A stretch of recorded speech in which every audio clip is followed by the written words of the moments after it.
11장 결혼과 그 후의 활동 1846년 8월 30일에 나는 제임스 화인 목사와 결혼으로 연합했다. 화인 목사는 재림운동에서 깊은 체험을 했으며 진리를 전파하는 그의 활동은 하나님의 축복을 받아왔다. 우리의 마음은 위대한 사업을 통하여 연합되었으며 우리는 다른 사람들의 구원을 위하여 함께 여행하고 활동했다.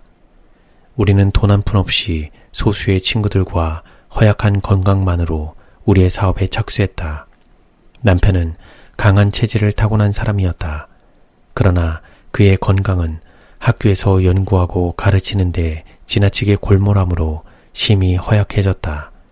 나는 이미 열거한 바와 같이 어린 시절부터 허약한 건강 때문에 고생했다. 이와 같은 상태에서 돈도 없고 우리의 견해에 동조해주는 사람들도 매우 적고 문서도 서적도 없이 우리는 사업에 착수했다. 우리는 그 당시에 예배드릴 집도 없었다.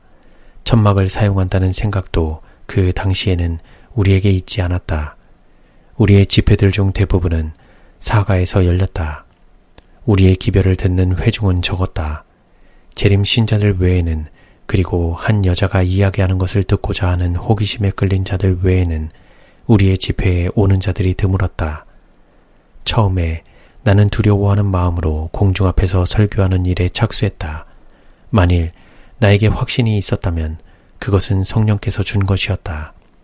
만일 내가 자유롭고 능력 있게 말했다면 그것은 하나님께서 주신 것이었다. 우리의 집회는 일반적으로 우리 둘이 다 참여하는 형태로 지도되었다. 남편이 교리 설교를 하고 나면 나는 그 뒤를 이어 꽤 긴 권고의 말씀으로 청중들의 마음을 사로잡곤 했다. 이와 같이 남편은 씨를 뿌리고 나는 진리의 씨에 물을 주고 하나님께서는 자라게 하셨다. 1846년 가을에 우리는 성경상 안식일을 지키고 또한 가르치며 옹호하기 시작했다. 나는 그 해 초에 매사추세츠주 뉴베드포드를 방문했을 때 처음으로 안식일의 주의가 끌렸다. 나는 그곳에서 일찍이 재림신앙을 받아들이고 그 사업의 적극적인 일꾼이었던 조셉 베이츠 장로와 친해졌다. 베이츠 장로는 안식일을 지키고 있었으며 그 중요성을 강조하였다. 그러나 나는 그 중요성을 느끼지 못했으므로 베이츠 장로가 다른 9가지 계명보다 넷째 계명을 더 강조하는 잘못을 범했다고 생각했다. 그러나 주님께서는 나에게 하늘 성소에 대한 이상을 주셨다. 하나님의 성전이 하늘에서 열리자 나는 속죄소로 덮여있는 하나님의 법궤를 보았다. 그 궤의 양쪽 끝에는 두 천사가 섰는데 그들의 날개는 속죄소 위에 펼쳤으며 얼굴은 속죄소를 향하고 있었다. 나를 따르는 천사는 모든 하늘의 천군들이 하나님의 손가락으로 기록된 거룩한 율법을 존중하는 마음으로 바라보고 있음을 나타낸 것이라고 알려주었다. 예수님께서 궤 뚜껑을 여셨을 때 나는 십계명이 기록된 돌비를 바라보았다. 나는 십계명의 한복판에 있는 넷째 계명이 부드러운 후광으로 둘려있는 것을 보고 놀랐다. 천사는 말했다. 그것은 10가지 계명 중에서 하늘과 땅과 그 가운데 있는 모든 것을 창조하신 하나님을 명확하게 밝혀주는 유일의 것이다. 세상의 기초가 놓여질 때 안식일의 기초도 놓여졌다. 나는 안식일이 언제나 지켜져 왔을 것 같으면 이교도나 무신론자가 존재하지 않았을 것이라는 사실을 보았다. 안식일의 준수는 세계를 우상 숭배에서 지켜주었을 것이다. 넷째 계명이 유린당했기 때문에 우리는 율법에 무너진 데를 수보하고 짓밟힌 안식일을 변호하도록 부름을 받고 있다. 스스로를 하나님보다 높이고 때와 율법을 변경할 수 있다고 생각한 불법의 사람이 안식일을 7째 날에서 주일 중 첫째 날로 바꾸었다. 이와 같이 함으로 그는 하나님의 율법에 무너진 데를 만들었다. 하나님의 큰 날이 오기 직전에 적그리스도가 무너뜨린 하나님의 율법에 충성하기 위하여 돌아오라는 경고가 사람들에게 주어져 있다. 교훈과 모본으로 사람들의 주의를 율법에 무너진 대로 끌어야 한다.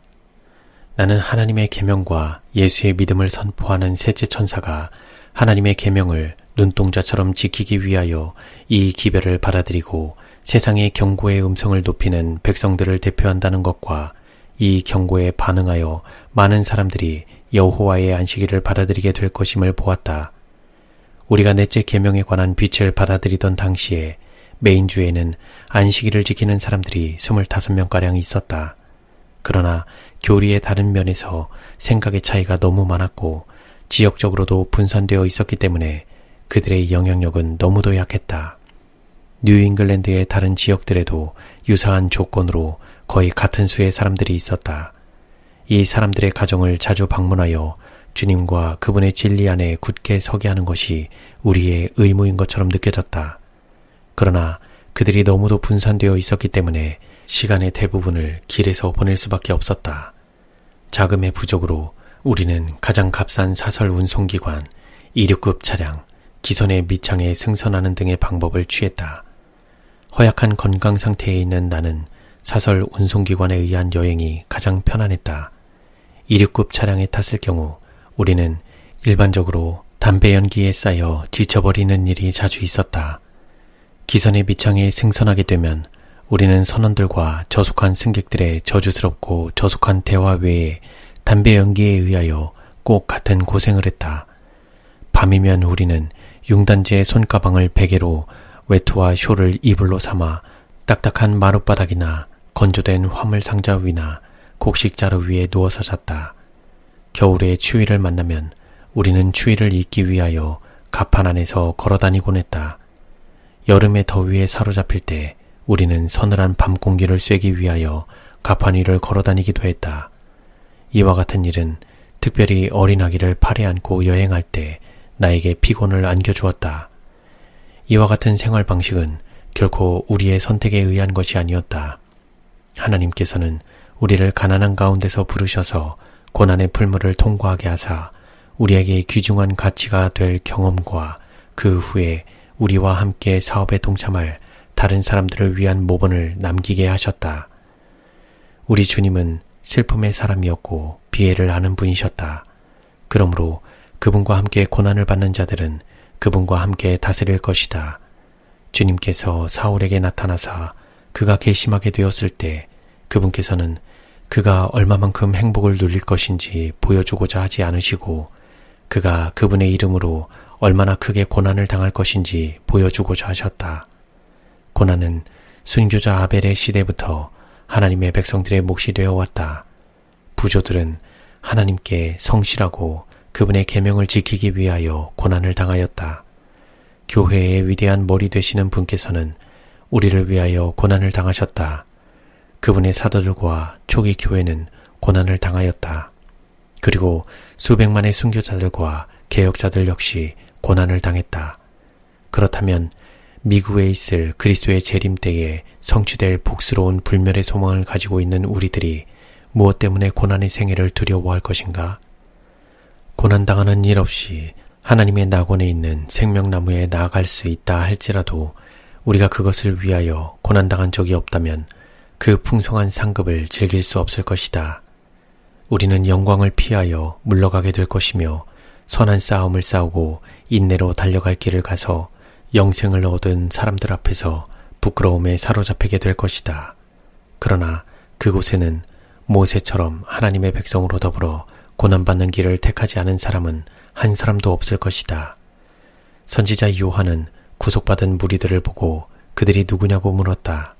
그러자 즉시 이는 큰 환난에서 나오는 자들인데 어린 양의 피에 그 옷을 씻어 희게 하였느니라 는 대답이 나왔다. 안식일 문제에 관한 빛을 전하기 시작할 당시에 우리는 요한계시록 14장 9절에서 12절에 셋째 천사의 기별에 관하여 분명히 정의된 사상을 갖고 있지 않았다. 우리가 사람들 앞에 설 때 증거해야 할 사명은 위대한 재림운동이 하나님께 속한 것이라는 사실과 첫째와 둘째 기별은 이미 전해졌고 셋째의 기별이 전해져야 한다는 것이었다. 우리는 셋째 기별이 성도들의 인내가 여기 있나니 저희는 하나님의 계명과 예수 믿음을 지키는 자니라 는 말씀으로 마치게 된 것을 보았다. 그리고 우리는 이 예언적 말씀이 안식일 개혁을 시사하는 것이라는 사실도 오늘날 우리가 알고 있는 바와 같이 분명히 알았다. 그러나 그 기별에서 말한 짐승에 대한 경배가 무엇이며 짐승의 우상과 표가 무엇인지에 대해서는 분명한 견해를 갖고 있지 못했다. 하나님께서 당신의 성령을 통하여 당신의 종들에게 빛을 비춰주셨으므로 그 문제가 점차적으로 그들의 마음에 펼쳐졌다. 그것은 더 많은 연구와 하나하나 사슬을 지어서 탐구해내기 위한 열렬한 노력을 요구했다. 주의와 열성과 부단의 노력으로 그 작업이 진척되어 마침내 우리의 기별에 속한 위대한 진리들이 하나의 분명하고 상호 연결이 이루어진 완전한 체계가 형성되어 세상에 전해지게 되었다. 나는 베이츠 장로와 잘 아는 사이였음을 이미 말했다. 나는 그가 예의 바르고 친절한 참 그리스도인 신사임을 알았다. 그는 내가 마치 그의 자식인 것처럼 부드럽게 대해주었다. 그는 내가 이야기하는 말을 처음 들었을 때 깊은 흥미를 나타냈다. 내가 이야기를 마치자 그는 일어서서 말했다. 나는 의심 많은 도마와 같습니다. 나는 이상을 믿지 않습니다.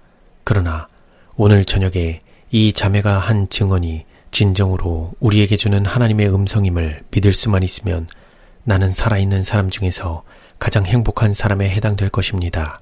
나의 마음은 크게 감동을 받고 있습니다. 나는 이야기하는 자가 진실하다고 믿습니다만 그가 우리에게 말한 놀라운 것들을 본 것에 관하여 설명할 수 없는 줄 믿습니다. 결혼한 지 몇 개월 후에 나는 남편과 함께 메인주 톱샴에서 열린 집회에 참석했는데 베이츠 장로도 그곳에 같이 참석했다. 그 당시에 그는 나의 이상이 하나님에게서 온 것임을 완전히 믿지는 않았다. 그 집회는 매우 흥미있는 기회가 되었다. 하나님의 영이 나에게 임하였고 나는 하나님의 영광의 이상으로 둘러싸였다. 그리하여 처음으로 다른 혹성에 대한 이상을 보았다. 이상에서 깨어난 후 나는 내가 본 것에 관하여 이야기하였다. 그러자 베이츠 장로는 천문학을 연구한 적이 있느냐고 내게 물었다. 나는 천문학을 한 번도 연구한 기억이 없다고 말했다. 그 말을 듣자 이 이상은 주님께로부터 온 것이다 라고 그는 말했다. 나는 그가 그처럼 즐거워하고 기뻐하는 것을 지금껏 본 적이 없었다.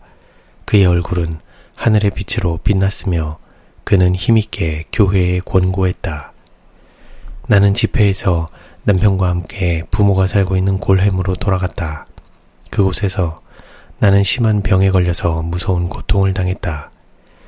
나의 부모와 남편과 자매들은 나를 위하여 합심해서 기도했다. 그러나 나는 3주일 동안 어려움을 당했다. 나는 때때로 죽은 사람처럼 기진맥진해졌다. 그러나 기도에 대한 응답으로 나는 다시 살아났다. 나는 고통이 너무 심했기 때문에 주위에 있는 사람들에게 나를 위하여 기도하지 말라고 간청했다. 왜냐하면 그들의 기도가 나의 고통을 연장시키고 있는 것으로 생각했기 때문이다. 이웃 사람들은 내가 죽을 것으로 포기해버렸다.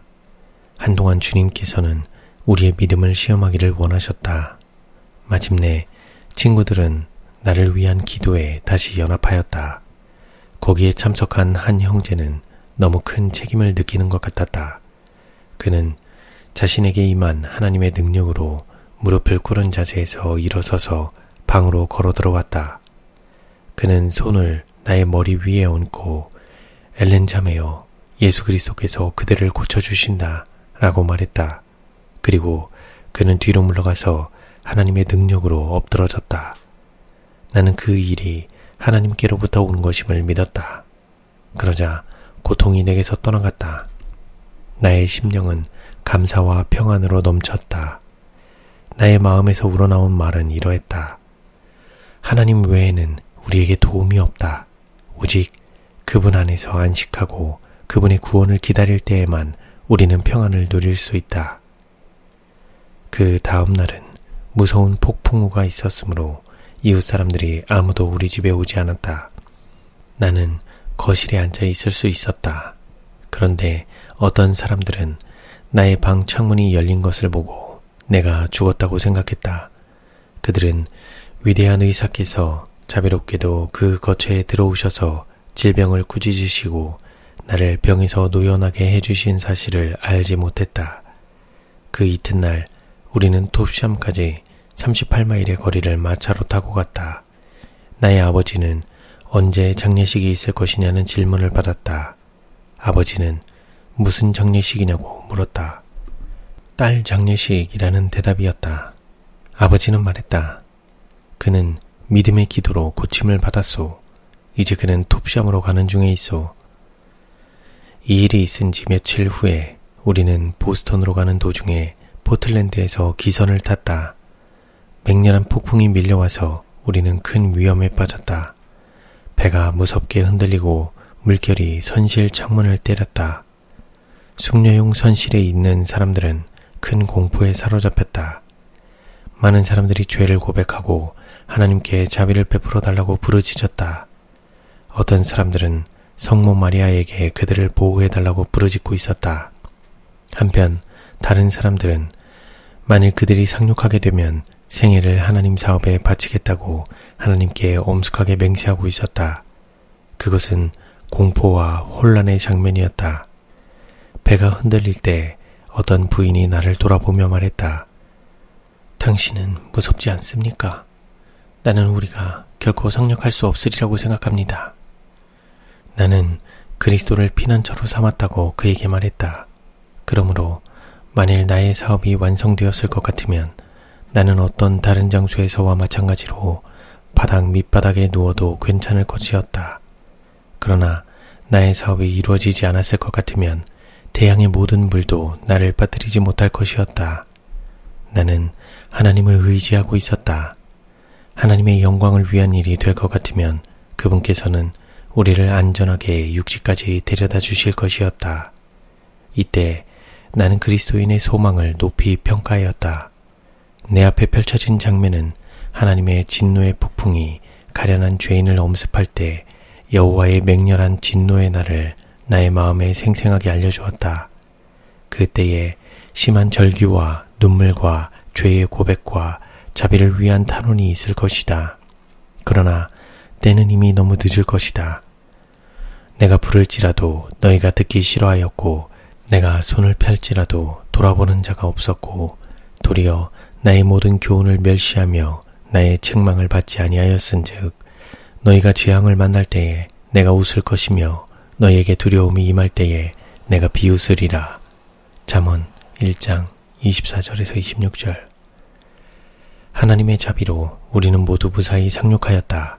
그러나 폭풍을 만났을 때 많은 공포감을 나타낸 승객들 중 어떤 사람들은 그것에 관하여 말하지 않고 그들의 두려움을 경멸할 뿐이었다. 보호함을 받아 육지를 볼 수만 있을 것 같으면 그리스도인이 되겠다고 엄숙하게 약속한 한 사람은 배를 떠나면서 하나님께 영광을 돌려라. 나는 육지를 다시 밟게 되어 기쁘다. 라고 조롱하는 태도로 부르짖었다. 나는 그 여자에게 몇 시간 전으로 되돌아가서 하나님께 한 맹세를 기억하라고 했다. 그러자 그는 비웃으면서 나를 떠나갔다. 나는 임종시에 하는 회개를 강하게 상기하게 되었다. 어떤 사람들은 그들의 생애를 통하여 내내 자기 자신과 사단을 섬긴다. 그러던 중에 죽음이 그들을 엄습하게 되고 그들 앞에 무서운 불안이 밀려오면 그들은 죄에 대하여 어느 정도의 슬픔을 나타낸다. 그리하여 그들은 깊은 마음으로 죽고자 하노라고 말할지도 모른다. 그리하면 그들의 친구들은 그들이 진정으로 회개하여 하늘에 가기에 적합하게 되었다고 믿게 된다. 그러나 만일 그들이 회복할 것 같으면 그들은 전과 같이 여전히 반역적인 상태로 바뀌어질 것이다. 나는 잠언 1장 27, 28절을 기억한다. 너희의 두려움이 광풍같이 임하겠고 너희의 재앙이 폭풍같이 이르겠고 너희에게 근심과 슬픔이 임하리니 그때에 너희가 나를 부르리라. 그래도 내가 대답하지 아니하겠고 부지런히 나를 찾으리라. 그래도 나를 만나지 못하리니. 1847년 8월 26일 메인주 골렘에서 우리의 장남 헨리 니콜즈 화이트이 태어났다. 10월에 톱샴의 하우랜드 형제 자매가 친절하게도 그의 주택의 한 부분을 우리에게 제공해 주었다. 우리는 그의 후위를 기꺼이 받아들이고 빌린 가구로 살림을 시작했다. 우리는 가난했고 재정적 어려움을 당했다. 우리는 남에게 의존하지 않고 스스로 자립하며 다른 사람들을 도와줄 수 있는 무엇인가를 하기로 결심했다. 그러나 우리의 뜻대로 되지 않았다. 나의 남편은 철로에 돌을 까는 일을 매우 열심히 했다. 그러나 그는 자신의 노동에 상당하는 임금을 받을 수 없었다. 하울랜드 형제 자매는 가능한 한 우리에게 무료로 나누어 주었다. 그러나 그들 역시 어려운 상황에 놓여 있었다. 그들은 첫째와 둘째 기별을 온전히 믿었으므로 그 사업을 추진하기 위하여 그들의 재산을 관대하게 나누어 주었다. 그리하여 그들은 마침내 매일의 노동에 의존하게까지 되었다. 나의 남편은 철도 일을 그만두고 도끼를 가지고 땔감을 자르는 노동일을 찾아갔다. 그의 옆구리에 계속적인 통증이 있음에도 불구하고 그는 하루에 50센트를 벌기 위하여 이른 아침부터 어두워질 때까지 일했다. 그는 심한 통증 때문에 밤에 잠을 잘 수 없었다. 우리는 용기를 잃지 않고 주님을 신뢰하고자 노력했다. 나는 불평하지 않았다. 아침에 나는 밤 동안에 우리를 지켜주신 하나님께 감사하였다. 그리고 밤이 되면 나는 낮 동안에 우리를 지켜주신 그분께 감사했다. 식량이 다 떨어진 어느 날 나의 남편은 돈이든지 양식을 얻기 위하여 그의 고용주를 찾아갔다. 그날은 몹시 비가 많이 오는 날이었다. 그는 우중에 3마일을 걸어갔다가 돌아왔다. 그는 여러 칸으로 묶여진 양식 자루를 메고 집으로 왔다. 이와 같은 모양으로 그는 일찍이 그가 종종 가르친 적이 있는 브룬스위크 마을을 지나왔던 것이다. 그가 크게 지쳐서 집으로 돌아왔을 때 나의 마음은 침울해졌다.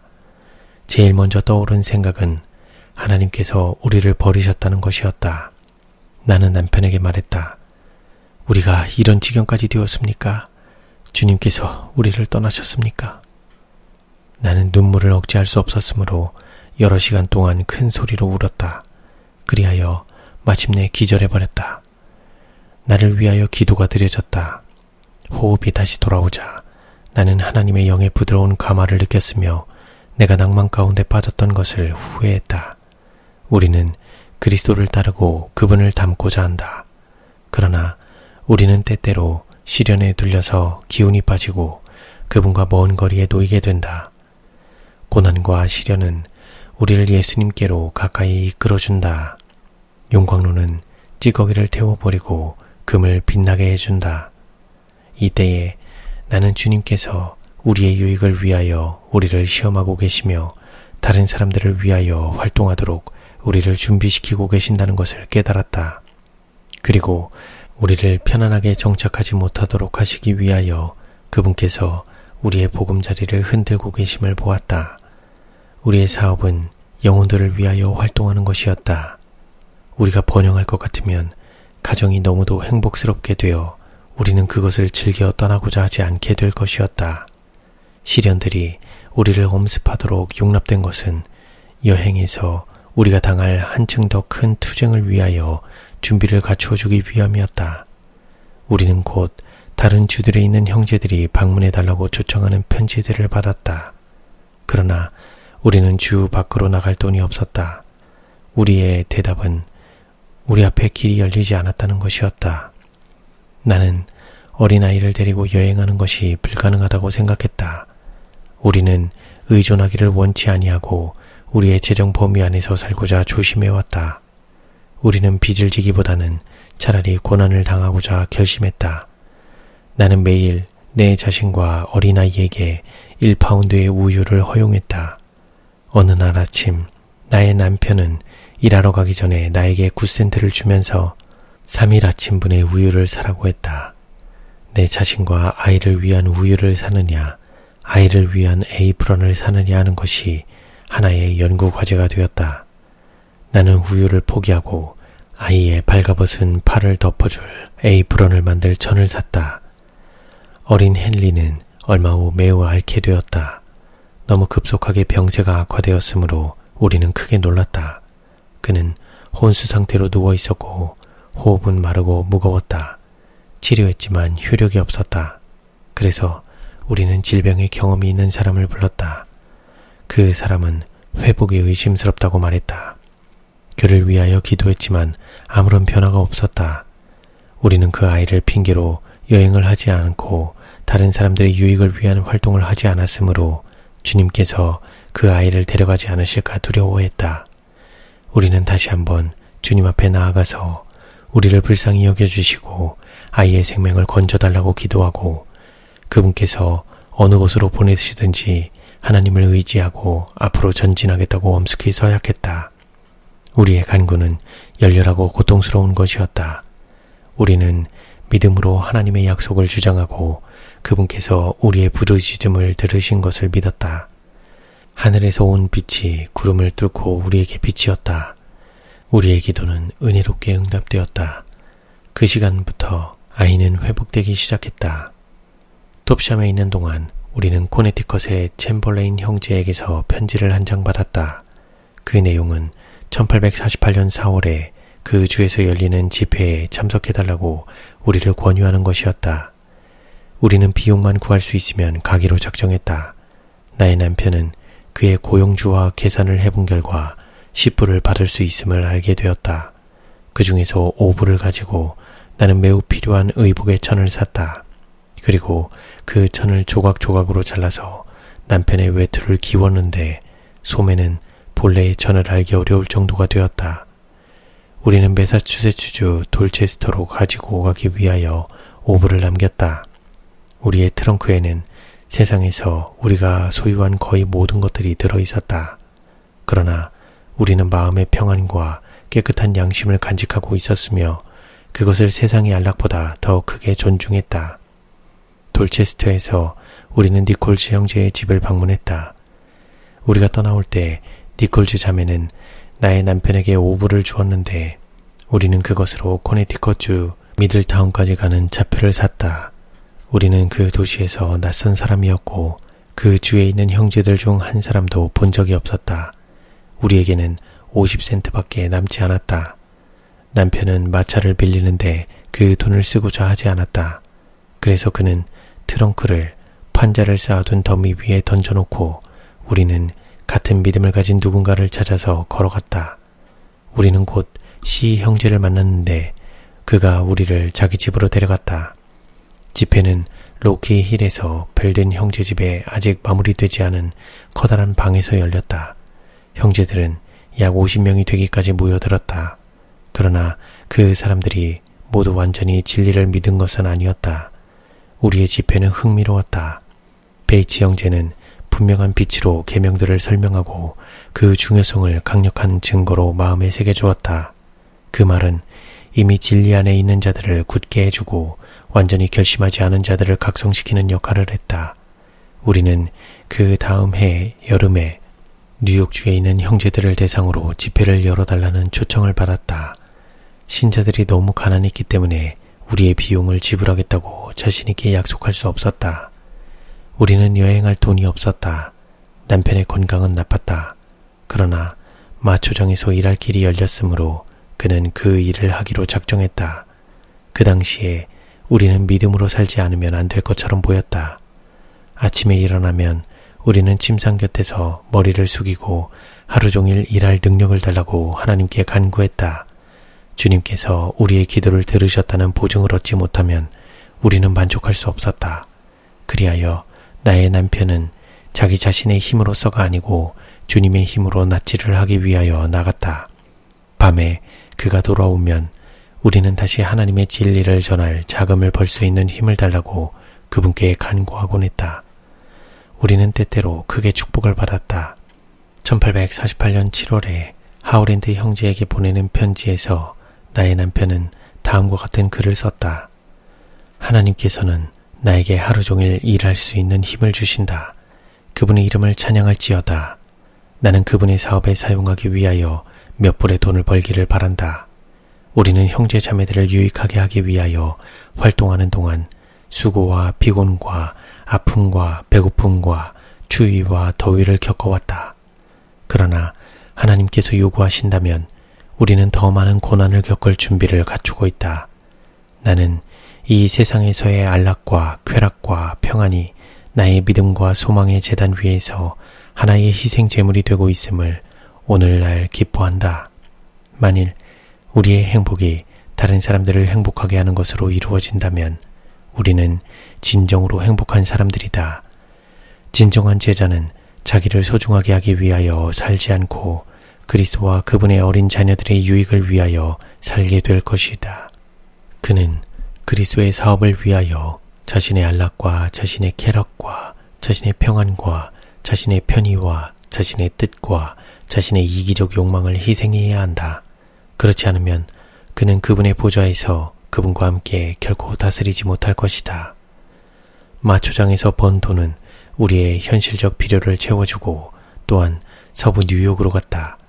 오는 비용을 지불하기에 충분했다.